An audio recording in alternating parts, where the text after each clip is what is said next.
اعوذ باللہ من الشیطان الرجیم. ایک اور صلوات پڑھ. اللہم صلی علی محمد اعوذ باللہ من الشیطان اللعین الرجیم. بسم اللہ الرحمن الرحیم. الحمد للہ رب العالمین والصلاة والسلام والتحیۃ والاکرام علی سیدنا و نبینا و شفیع ذنوبنا و طبیب نفوسنا رحمت للعالمین ابی القاسم مصطفیٰ محمد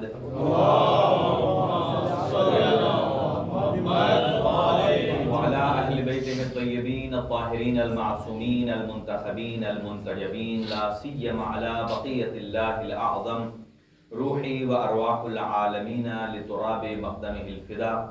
عجل اللہ تعالی فرجہ الشریف وسہل اللہ تعالی مخرجہ الشریف ولعنۃ اللہ علی اعدائہم اجمعین من یومنا ھذا الی قیام یوم الدین. اما بعد فقد قال اللہ الحکیم فی کتابہ المتین. بسم اللہ الرحمن الرحیم. مرج البحرین یلتقیان فیخرج منہما اللؤلؤ والمرجان. صدق اللہ العلی العظیم.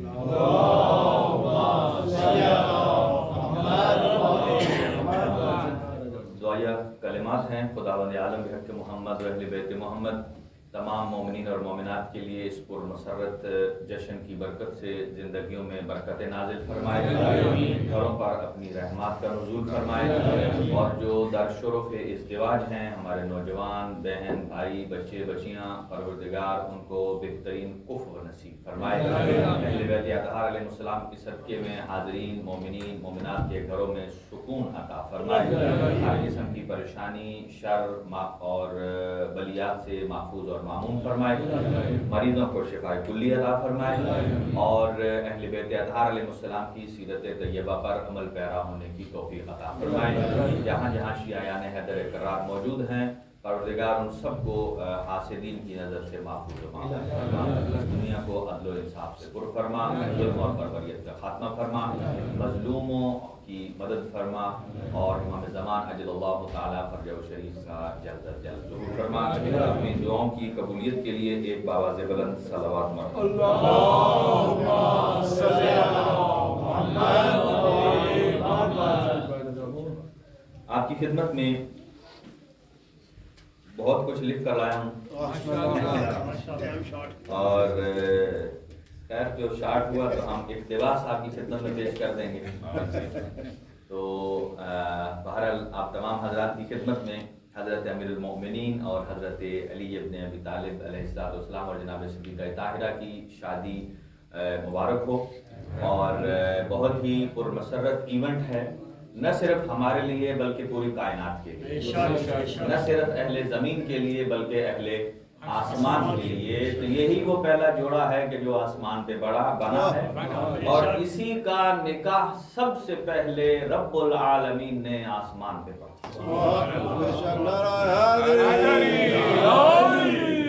وہ بی بی ہیں کہ جس کے ابھی عرض کرتا ہوں کہ کل پرسوں بھی کچھ باتیں عرض کر رہا تھا، کچھ رہ گئی تھی، ان کو بیان کروں گا آپ کی خدمت میں. پہلے کیونکہ ہمارا ایمان ہے کہ حضرت ابو طالب علیہ السلام کی شان پر ایک جملہ اگر میں نہ کہوں تو میری طبیعت سیدھی نہیں ہوتی، اس لیے کہ جو محسن اسلام ہیں، اور آج کل جتنے لوگ شادیاں کر رہے ہیں یا عقد کر رہے ہیں، اگر وہ حضرت ابو طالب علیہ السلام کی اس بلند و بالا شخصیت کا منکر ہے تو پھر میں تو کہتا ہوں اگر نبی کا پڑھا ہوا نکاح صحیح نہیں ہے تو پھر تیرا بھی صحیح ہے. نبی مکرم صلی اللہ علیہ وسلم کا جس نے نکاح پڑھا ہے اگر وہ صحیح نہیں ہے، انہیں آپ کافر بولتے ہیں، تو پھر آپ بھی جائیے کافروں سے نکاح پڑھیں. آپ اگر صحیح سمجھتے ہیں تو پھر آپ بڑے لائق فائق آ گئے ہیں. آپ کو اتنی ہوش ہے کہ جس محمد مصطفیٰ صلی اللہ علیہ وآلہ وسلم کا نام لے کر آپ مسلمان ہوئے ہیں، آپ کا نکاح صحیح ہے اور سید الانبیاء کا نکاح صحیح نہیں.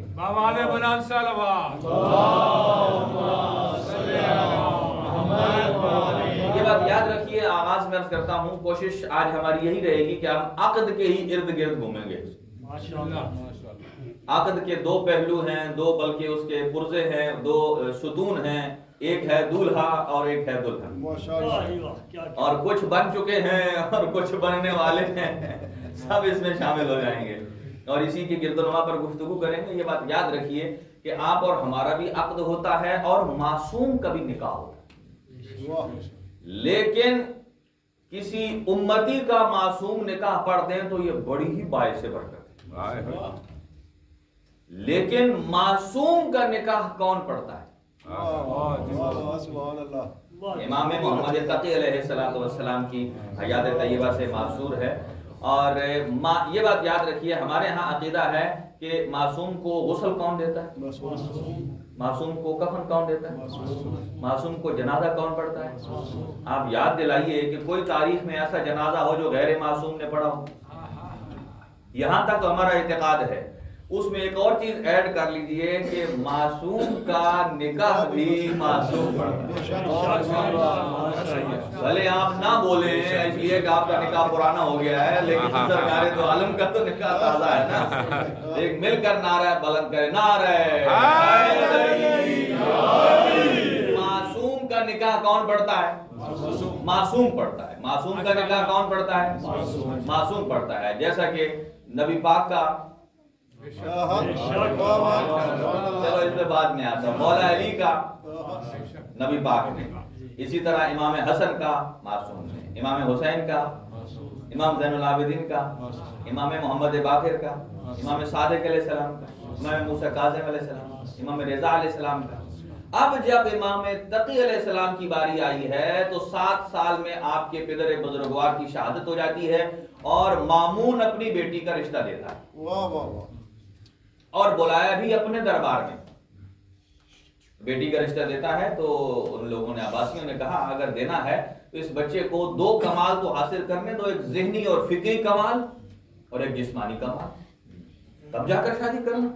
اور اس نے کہا دیکھو میں اس محمد تقی علیہ السلام کو جانتا ہوں، یہ اس خاندان کا چشم و چراغ ہے، اس خاندان کا چشم و چراغ ہے کہ جس خاندان میں کمالات کے لیے عمر کا کوئی حصہ شرط نہیں ہے کہ وہ بزرگ ہوں گے تو اتنا کمال ہوگا، جوانی میں ہوں گے اتنا کمال ہوگا، بچپنے میں ہوں گے تو کم ہوگا۔ کہا نہیں، اس خاندان میں جو کمال بڑھاپے میں ہوتا ہے وہی کمال جوانی میں ہے، اور جو جوانی میں ہے وہی کمال بچپنے میں ہے۔ یہ آغاز سے ہی با کمال ہے۔ لہذا اس نے جب رشتہ دیا تو اب نکاح کون پڑھے؟ امام محمد تقی علیہ السلام کا۔ کون مامون پڑھے؟ آپ مامون کے پڑھے ہوئے کا نکاح اگر مان لیں گے پھر کیا ہوگا؟ اور آپ کے پدر بزرگوار تو ہیں نہیں جو معصوم تھے، اور ابھی کم سن ہیں، ابھی شادی ہوئی نہیں، اپنی اولاد ہے نہیں کہ کوئی معصوم ہو، بھائیوں میں کوئی درجہ عصمت پر نہیں ہے۔ اب امام تقی علیہ السلام کا نکاح کون پڑھے؟ تو معصوم کا نکاح ہمیشہ معصوم پڑھتا ہے۔ جب کوئی معصوم فی الوقت موجود نہیں تھا تو معصوم نے 9 سال کی عمر میں اپنا نکاح خود پڑھا،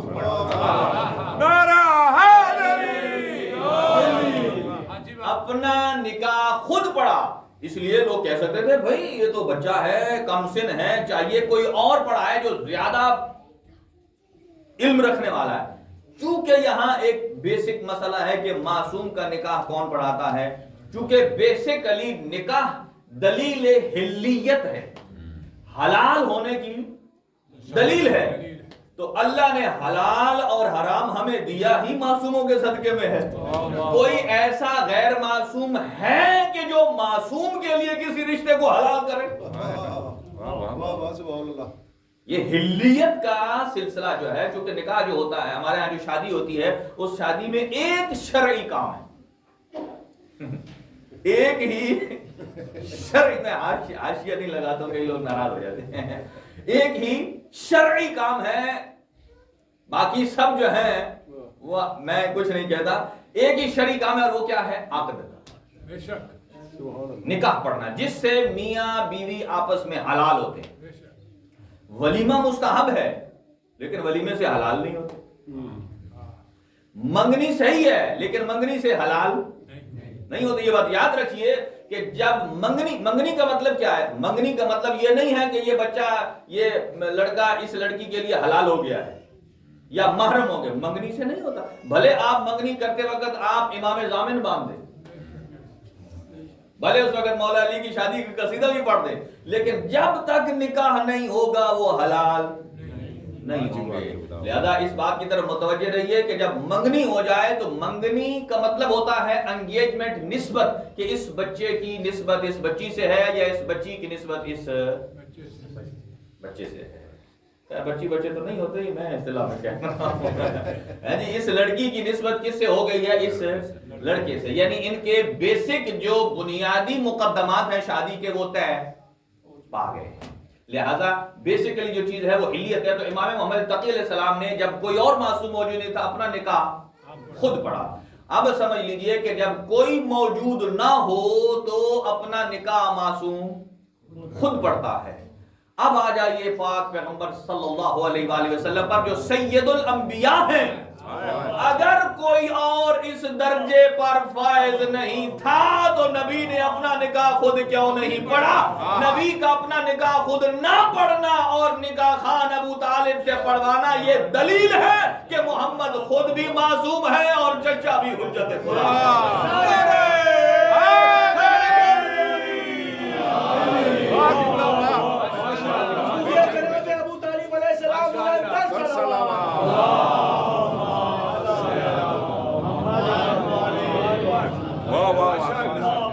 امام محمد تقی علیہ السلام بڑے ہیں یا پاک پیغمبر؟ ماشاءاللہ جی ماشاءاللہ. آپ پیغمبر ہیں جو آپ کے جد اعلیٰ ہیں اور تمام انبیاء کے سردار ہیں. تو آپ نے اپنا نکاح کیا پاک پیغمبر کو نہیں آتا؟ یہاں دو باتیں ہیں. ایک تو یہ ہے کہ اگر کوئی خاندان میں بڑا ہو اور صاحب حیثیت ہو اور صاحب مقام ہو تو پاک پیغمبر بھی اپنے چچا کو مقام دیتے ہیں. لہذا اسی لیے ایک اور دوسرا یہ کہ حضرت ابو طالب علیہ السلام ولی ہیں نبی مکرم کے. آج جب کسی بچے کی شادی ہوتی ہے تو ولی ضروری ہے. ولی کی اجازت کے بغیر شادی نہیں ہو سکتی. تو یہاں سے سمجھ میں آتی ہے کہ جب کسی چھوٹے سے گھر کا نظام ولی کے بغیر نہیں چل سکتا تو کائنات بغیر ولی کے. تو حضور سرور کائنات کی سرپرستی کس پر تھی؟ حضرت ابو طالب ولی بھی ہیں. اچھا، اور یہ عقد تو ہو رہا ہے جو آج ہے، یہ تو امت اللہ کا عقد ہے، آیت اللہ کا عقد ہے، کلمت اللہ التامہ کا عقد ہے، نخبت ابیہا کا عقد ہے، المزوجۃ فی الملأ الاعلی کا عقد ہے، الغرۃ الغراء کا عقد ہے، الزہرۃ الزہراء کا عقد ہے، العارفۃ بالاشیاء کا عقد ہے، سیدۃ الاماء کا عقد ہے، مبشرۃ الاولیاء کا عقد ہے، عقیلۃ مریم کا عقد ہے، عدیلۃ مریم کا نکاح ہے، زجاجۃ الوحی کا نکاح ہے، ثمرۃ النبوت کا نکاح ہے، بقیت النبوہ کا نکاح ہے، جمال الآباء کا عقد ہے، شرف الابناء کا عقد ہے، معدن الحکمہ کا عقد ہے، موطن الرحمہ کا عقد ہے، التفاحۃ الفردوس کا عقد ہے، جمال الآباء کا عقد ہے، ریحانۃ الرسول کا حق ہے، الروح بین جنبی المصطفیٰ یہ اس کا عقد ہے جو محمد مصطفیٰ کے دونوں پہلوؤں کے درمیان روح موجود ہے، فاطمہ الزہرا.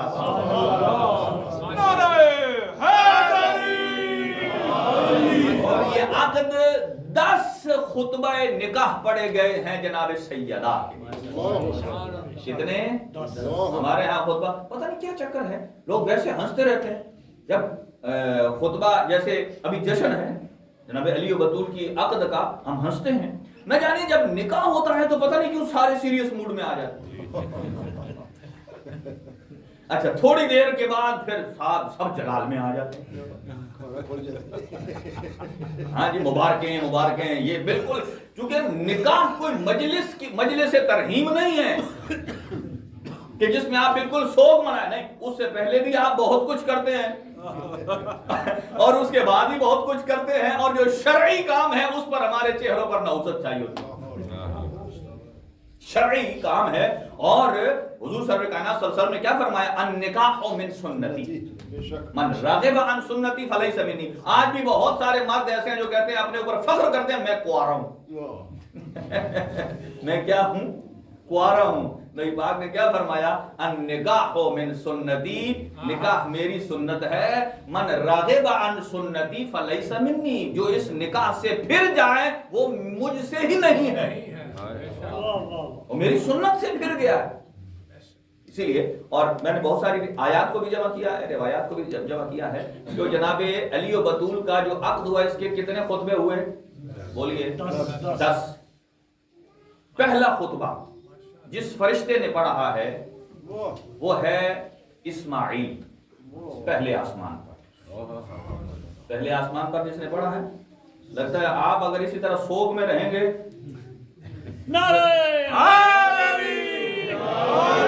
بھائی ملائکہ خوش ہے. پہلے آسمان پر علی و بطول کا عقد جس فرشتے نے پڑھا اس کا نام ہے اسماعیل. دوسرے پر جس نے پڑھا وہ ہے سرسائی. تیسرے پر جس نے پڑھا وہ ہے دردائی. چوتھے پر جس نے پڑھا وہ ہے راحیل. پانچویں پر جس نے پڑھا وہ ہے منصور. چھٹے پر جس نے پڑھا وہ ہے اسرافیل. ساتویں پر جس نے پڑھا وہ ہے جبرائیل. اور جنت میں پڑھا رضوان جنت نے، فرش پہ پڑھا مصطفیٰ نے، اور عرش پہ پڑھا خود خدا.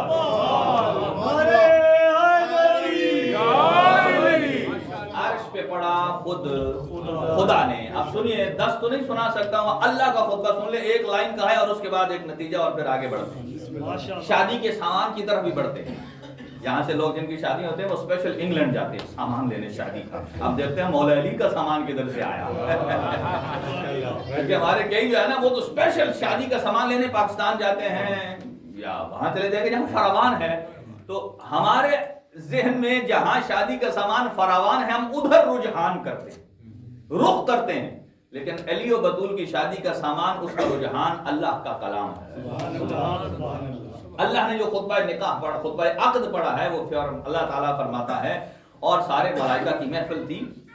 الحمد ردائی والعظمت ازاری والناس کلهم عبادی و امائی انی قد زوجت امتی فاطمہ بعلی صفوتی.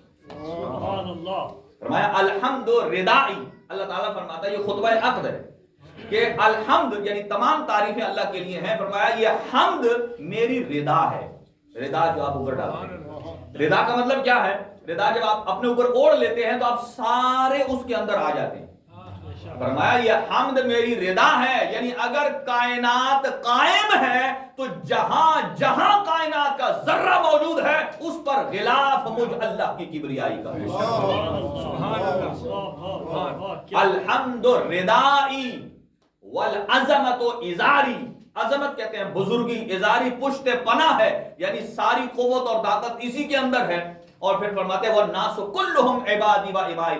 جتنے روئے زمین پر لوگ ہیں سارے کے سارے جو مرد ہیں، والناس کلہم عبادی وہ میرے بندے ہیں، اور جتنے بھی فیمیل ہیں خواتین ہیں وہ میری کنیزیں ہیں. سبحان اللہ.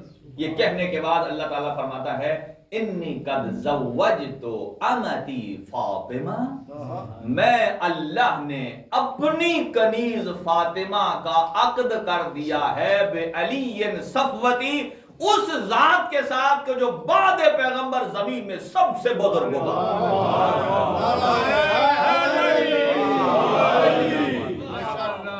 اچھا مجھے یہ بتائیے کہ جب بھی نکاح ہوتا ہے تو یہاں 4-5 کنڈیشنز ہوتی ہیں. بعض اوقات تو ایسا ہوتا ہے، یہ نوجوانوں کو بتا رہا ہوں میں، کہ وہ اس کا مطلب یہ نہیں ہے کہ بزرگوں کو نہیں بتا رہا ہوں، سنیں مراد یہ کہ ان کی ذرا دلچسپی زیادہ ہوتی ہے تاکہ ان کو پتہ بھی ہو. بہرحال میں تو جب بھی کوئی ایسا ہو پروگرام تو میں ان کو پہلے آگاہ کرتا ہوں کہ نکاح کی شرائط یہ ہے تاکہ انہیں پتہ ہونا چاہیے. لوگ بڑے ڈرے ہوتے ہیں. ایک دفعہ کسی جگہ میں گیا پڑھنے کے لیے تو کوئی اس کے سوالے تھے اس کے دولہے کے نا، جو دوست یار ہوتے ہیں. ایک نے کہا مولانا صاحب ذرا اس سے آج کلمہ سنیں. آج پھنسا ہوا ہے بھائی، اس کا ایک رنگ پہلے آئے ایک جائے، مجھے نہیں پتا انہوں نے اسے کیا کہا تھا، وہ اسے کہتا ہے بھائی مولانا صاحب آ گئے، آپ تیرا انٹرویو ہے،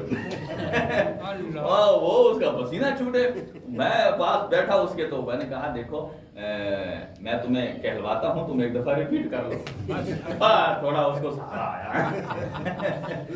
تو مراد یہ کہ جب ایسا ہوتا ہے، جو نکاح خان ہوتا ہے، نکاح خان کون ہوتا ہے؟ نکاح پڑھنے والا، جس کی شرائط بعد میں اب ساری نہیں آج ہم بیان کر سکتے، تو شرط یہ ہے کہ یا نارملی ہمارے ہاں ایک مولانا کو بلاتے ہیں، وہ لڑکی کی طرف سے بھی وکیل ہوتا ہے اور لڑکے کی طرف سے بھی وکیل ہوتا ہے، یعنی لڑکے نے بھی انہیں اپنا وکیل بنایا ہے اور لڑکی نے بھی انہیں اپنا وکیل بنایا ہے۔ اب یہ دونوں کی طرف سے پڑھتے ہیں، پہلے ذہنی طور پر انہوں نے یہ خیال کرنا ہے کہ ب میں لڑکی کا وکیل ہوں، اس کی طرف سے یہ جملے پڑھ رہا ہوں، اور اگر کوئی لکیر کا فقیر ہو، لڑکی کا لڑکا آگے پیچھے کر دے، اور یہ یاد رکھنا ہے کہ لڑکی کی طرف سے وہ وکیل ایک ہی ہے، یہ ٹیکنیکلی جملے ہیں۔ اب پیچھے سوشل میڈیا پر بھی ایک کسی کا نکاح وائرل تھا، تو نکاح کا خطبہ جو ہے نا، اس کے آخر میں ایک جملہ ہے حدیث کا، جو پاک پیغمبر فرماتے ہیں تناکحوا وتناسلوا تکثروا فإنی بہ اباہی بکم الامم یوم القیامہ ولو بالسقط،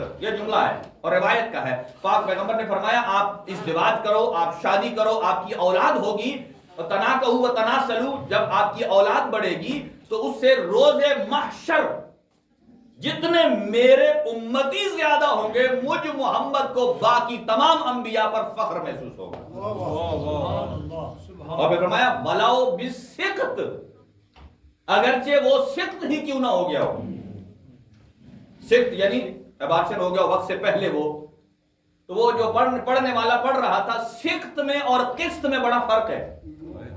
قسط کیا ہوتی ہے؟ جیسے پاکستان میں بھی آپ کہتے ہیں انسٹالمنٹ، فلاں چیز فلاں گاڑی اس نے قسطوں پر لے لی ہے، کیا مطلب؟ یعنی تھوڑے تھوڑے کر کے پیسے دے گا۔ اور وہ جو پڑھ رہے تھے اندازہ لگاؤ، اور اس میں بڑی تالیاں بج رہی، بڑے لوگ مبارکیں دے رہے ہیں، اور نکاح کا خطبہ کیا پڑھ رہا ہے اس میں؟ اذا تناکحوا وتناسلوا تکثروا فانی اباہی بکم الامم یوم القیامہ ولو بالقسط۔ اندازہ لگا، عربی کا یہ حال ہے، اور ایسے بندے سے آدمی بعد میں بڑے خوش ہوتے ہیں، نہیں ہم نے نکاح پڑھوا لیا، بڑا صحیح ہے، اور پھر اگر گھر اجڑ جائے تو پھر جب سقط کے بجائے قسط پڑے گا، اس میں آبادی کیا آئے گی؟ لہذا اور وکیل جب ہوتا ہے یہ ٹیکنیکلی، ایک تو یہ ہے کہ نکاح کبھی بھی اردو میں نہیں ہوتا، عربی کے 30 ماہ جتنے بھی ہیں وہ عربی میں ہوگا، اردو والا نہیں ہوگا۔ آج کل تو کئی لوگوں نے نا مجالس میں خطبہ بھی اردو میں شروع کر دیا، حمد خدا ہے پروردگار کی، درود و سلام پاک پیغمبر پر، اہل بیت اطہار پر۔ بھائی آپ وہ الفاظ کیوں نہیں پڑھتے کہ جو اہل بیت اطہار نے بیان کیے ہیں؟ بھائی آغاز میں ہی قرآن مجید سے اگر آغاز کرے الحمدللہ، آپ سورہ الحمد ہی پڑھ دیں۔ اللہ جب جناب سیدہ کا خطبہ پڑھ رہا ہے تو وہ حمد کر رہا ہے، الحمدللہ۔ اور جب جناب سیدہ کا خطبہ ہو گیا، میں دوسری طرف آگے ہوں، جلدی سے مکمل کروں، اور اس کے بعد دیکھیں ہر بندے کی خواہش ہوتی ہے کہ فلاں نکاح والا مجھے انوائٹ کرے۔ کئی لوگوں نے پہلے سے 3 پیس لے کے رکھے ہوتے ہیں، باری میں لٹکائے ہوتے ہیں الماری میں، ان کے نکالنے کا ہی ٹائم کم آتا ہے، کوئی کہتا ہے کوئی ہمیں بلائے تاکہ ہم اس کو نکالیں۔ اچھا تو کتنے لوگ ہوں گے جن کی خواہش ہوگی کہ ہم علی و بطول کے عقد میں جائیں؟ اور روایت کے الفاظ یہ ہیں، آپ اور ہم بھی موجود تھے، آپ اور ہمیں بھی جناب علی و بطول کے عقد کے وہ مٹھائی ملے گی۔ جب عقد پڑھ دیا رب العالمین نے، اور پھر ایک فرشتے کو کہا جاؤ، جنت میں ایک درخت ہے جس کا نام ہے توبہ، توبہ درخت ہے، اور یہ وہ درخت ہے کہ اس کے اتنے پتے ہیں کہ ہر شیعہ کے گھر میں ایک پتا ہے، اور ایک روایت یہ ہے کہ اسی درخت کے اوپر ہر شیعہ کے نام کا ایک پتا ہے، اور جس شیعہ نے آنا ہوتا ہے وہ پتا لگ جاتا ہے، اور جو فوت ہو جاتا ہے وہ پتا جھڑ جاتا ہے۔ توبہ اس کی بہت ساری اور بھی مطلب، تو اس شجر توبہ کو جا کر فرشتے کہا جاؤ شجر توبہ سے کہو کہ اپنے درخت سے پتے گرائے، کہا اسے کہو جیسے کیا کہتے ہیں وہ کیا دے اسے جھٹکا دے, ہاں جی ہلائے اس کو, پتے گرائے. کہا پتے ان سیری شقاقن, روایت کے الفاظ یہ ہیں ان سیری شقاقن, اسے کہو پتے گرائے. جیسا کہ آپ پتے گراتے ہیں بعض کا 2 گرتے ہیں, پہلے ہلے میں زیادہ گرتے ہیں اور جو کچے کچے ہوتے ہیں, دوسری دفعہ ہلائیں گے تھوڑے کم گریں گے, تیسری دفعہ ہلائیں گے اور کم گریں گے. کہا ایک ہی دفعہ ایسے ہلاؤ کہ پتے گریں. کہا جاؤ پوچھ کے آؤ کتنے پتے گرانے. کہا آواز قدرت ہے, اتنے گراؤ بعدد محبی فاطمہ الزہرا, جتنے جناب زہرا سے محبت کرنے والے لوگ ہیں ان کی تعداد کے مطابق پتے گراؤ. اور وہ پتہ ہر محب اہل بیت محب زہرا کے جو ہے اس کے مقابل میں پتے گرے, اور جو موجود تھے ان کو تو ملیں گے, اور جو نہیں تھے آپ اور ہم جو صبح قیامت تک آنے والے جو محبین فاطمہ الزہرا ہیں, فرمایا جب وہ جنت میں داخل ہوں گے اور جیسے ہی جنت میں داخل ہوں گے تو ایک فرشتہ ان کے لیے شجر طوبہ سے انعام لے کر کھڑا ہوگا کہ یہ تو نے پہلا قدم جنت میں رکھا ہے, علی و بطول کے عقد کی شادی کا تحفہ پروردگار کی طرف سے تمہارے یہاں پیش کیا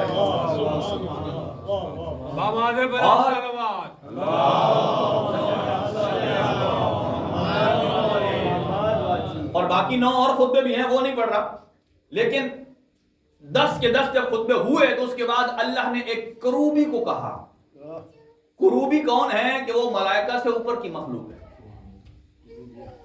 کروبی کو کہا جاؤ اور جا کر نہ آج جنت کے دروازے پر ایک تحریر چینج کر.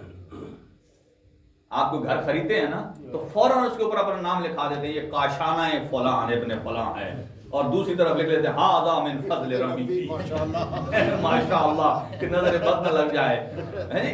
تو کیا کہا, جنت کے دروازے پر جاؤ اور یہ تحریر چینج کر دو. کروبی سے کہا کیا تحریر لکھ دو, نئی تحریر یہ ہے لا الہ الا اللہ محمد نبی اللہ علی خالصۃ اللہ فاطمۃ الزہرا عصمت اللہ و محبیہم رحمت اللہ و مبغضیہم لعنت اللہ.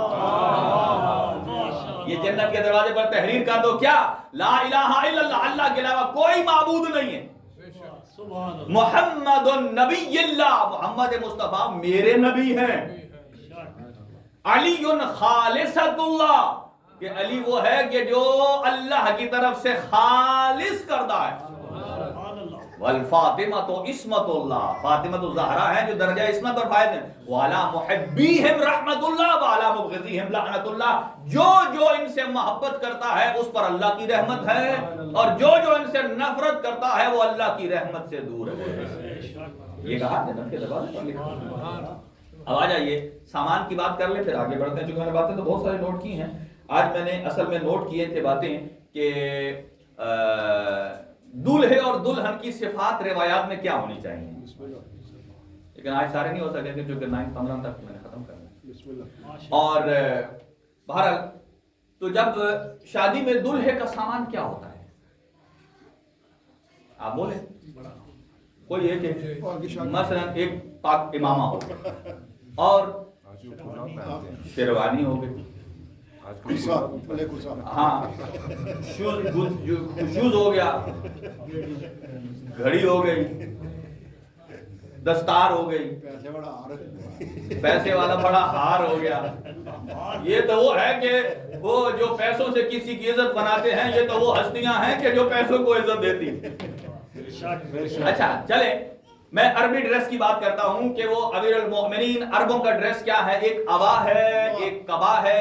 یہ جو اوپر ہوتی ہے اسے کہتے ہیں عبا, اندر کی ہے اسے کہتے ہیں قبا, جو سر پہ ہوتا ہے اسے کہتے ہیں دستار امامہ, اور اس کے ساتھ ساتھ کیا ایک نعلین, ان کو ہم نعلین بولیں گے, جو شوز ہے نعلین بولیں گے, اور اس کے ساتھ ایک ہوتا ہے عصا, عربوں میں ہوتا ہے وہ اپنے ہاتھ میں ایک عصا رکھتے ہیں یا کوئی مثلا تلوار کی نشانی اور یہ وہ. اسی طرح پھر یہ کیا جاتا ہے کہ گواہ ہوتے ہیں نکاح میں, گواہ بھی بلائے جاتے ہیں, اور اسی طرح اور کیا ہوتا ہے یہ رسم اہل بیت کے یہاں نہیں ہے، یہ مولا علی کے ساتھ کسی نے نہیں کیا۔ اور اسی طرح کھانا کھلایا جاتا ہے، اسی طرح ترانے پڑے جاتے ہیں، نغموں کی تعریف کی جاتی ہے بہرحال۔ اور اس کے ساتھ ساتھ یہ عربوں میں ایک رواج ہے کہ وہاں ایک دھونی دیتے ہیں، وہ اسفنج، یہ جسے ہم بولتے ہیں ہربل نومان، وہ ہم دکھاتے ہیں۔ اور اس سے یہ ہوتا ہے کہ پاک پیغمبر کی حدیث مبارکہ ہے کہ جو آدمی اپنے گھر میں ہرمل دکھاتا ہے 40 دن تک اس گھر میں شیطان نہیں آتا، 40 دن تک اس گھر میں شیطان نہیں آتا۔ تو ابھی ہم ہرمل تو دکھاتے ہیں، پھر سمجھ لیں گے اسی کی جگہ ہے نا، وہ آپ کے گھر کر گیا۔ تو یہ تمام چیزیں ہیں، اور ان تمام قرآن مجید کی آیات دلالت کرتی ہیں کہ علی کا ابا کیا تھی، علی کی قبا کیا ہے، علی کا امامہ کیا ہے، علی کے لیے گواہ کون تھے، علی کا امامہ کیا ہے، علی کے عصا کیا ہے، علی ابن ابی طالب کے نالین کیا ہیں، وہ لوبان کیا ہے، اور دھونی کس سے دی گئی ہے، اور کھانا کیا کھلایا ہے، ترانہ کیا پڑھا گیا ہے۔ قرآن مجید کہتا ہے یوفونا بالنذر، اللہ نے فرمایا، یہ زبان حال سے ہے جبرائیل سے، یوفونا بالنذر قرآن کی آیت ہے کہ مومنین جب نظر مانتے ہیں تو اسے پورا کرتے ہیں۔ اے جبرائیل جا یوفونا بالنذر کی ابا میرے علی کے لیے لے جا، یوفونا بالنذر کی ابا لے جا۔ اور قرآن مجید کہتا ہے بہترین لباس یہ ہے وَلِبَاسُهُمْ فِيهِ حریر، وہ لباس کے جس کے اندر ریشم کی دھاری ہو، اگرچہ وہ دنیا میں حرام ہے لیکن جنت کے لباسوں میں سے ایک لباس ہے۔ قرآن کہتا ہے وَلِبَاسُهُمْ فِيهِ حریر، کہ جا علی کے لیے یہ آیت لے جا بطور لباس کہ جو جنت میں جنتیوں کا لباس ہوگا، لباسٌ فِيهِ حریر، جس کے اندر ریشم کی دھاری ہوگی۔ اور انما یرید اللہ لیذھبکم انما یرید اللہ لیذھب عنکم الرجس اہل البیت کی گواہ کو، آیت کو بھی گواہ بنا کے لے جا، انما ولیکم اللہ کی آیت کو گواہ بنا کر لے جا، اور من یتوکل علی اللہ فہو حسبہ کا عصا لے جا، کہ جو اللہ پر بھروسہ کرتا ہے اللہ اس کے لیے کافی ہے۔ اور امامہ کیا لے جا، وَنَصْرٌ مِّنَ اللَّهِ وَفَتْحٌ قَرِیب، کہ جہاں جہاں جاتا ہے نصر، فتح، کامیابی اسی کی ہے۔ یہ فاتح خیبر ہے، بدر و حنین ہے، نصر من اللہ و فتح قریب کا امامہ لے جا۔ اور قرآن کہتا ہے نالین کی بہترین قسم کون سی ہے، مومنین کی قسم بتاتا ہے یمشون علی الارض ہونا، کہ جب وہ زمین پر چلتے ہیں تو اپنی گردن کو جھکا کر چلتے ہیں، پیروں کو آہستہ آہستہ با افتخار زمین پر رکھتے ہیں۔ یا یمشون علی الارض ہونا کے نالین لے جا۔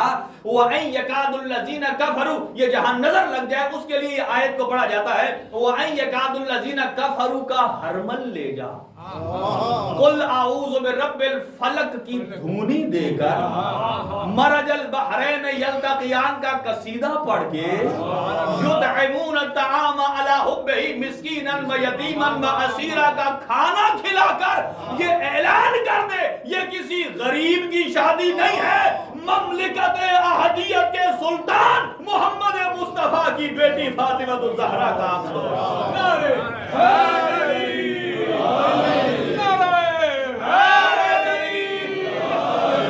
اب ہمیں اپنی شادی پر سامان قرآن سے ڈھونڈنا ہے یا غیر قرآن سے؟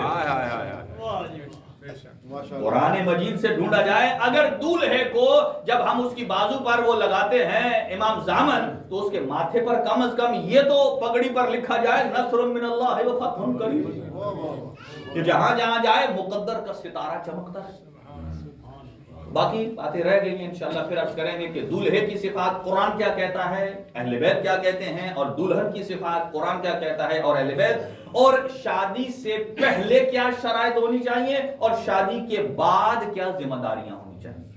انشاءاللہ پھر عرض کریں گے۔ پروردگار ہم سب کی توفیقات میں اضافہ فرما، اور جو در شرف ازدواج ہیں، جو اس عمر کے حصے میں ہیں کہ وہ رشتے کی تلاش میں ہیں، پروردگار ان کو بہترین کفر نصیب فرما، آج ان کی زندگی میں خوشیاں نصیب فرما، ہر قسم کی مصائب اور بالیات سے محفوظ فرما، اور جن جن کی شادیوں میں کوئی رکاوٹیں ہیں پروردگار ان رکاوٹوں کو دور فرما، جن کی فیملی انکمپلیٹ ہے ان کو کمپلیٹ فرما، پروردگار جو بے اولاد ہیں ان کو اولاد صالح عطا فرما، جنہیں اولاد عطا کی ہے انہیں نیک اور صالح بنانے کی توفیق عطا فرما، پروردگار امام زمان عجل اللہ تعالیٰ فرجہ شریف کے ظہور میں تعجیل فرما، ہم سب کو امام کے امان و انصار میں شمار فرما، جتنے مومنین اور مومنات نے آج تبرک میں حصہ ڈالا ہے ان سب کی توفیقات میں اضافہ فرما، امام زمانہ کی ظہور کے لیے بابا سے بلند صلوات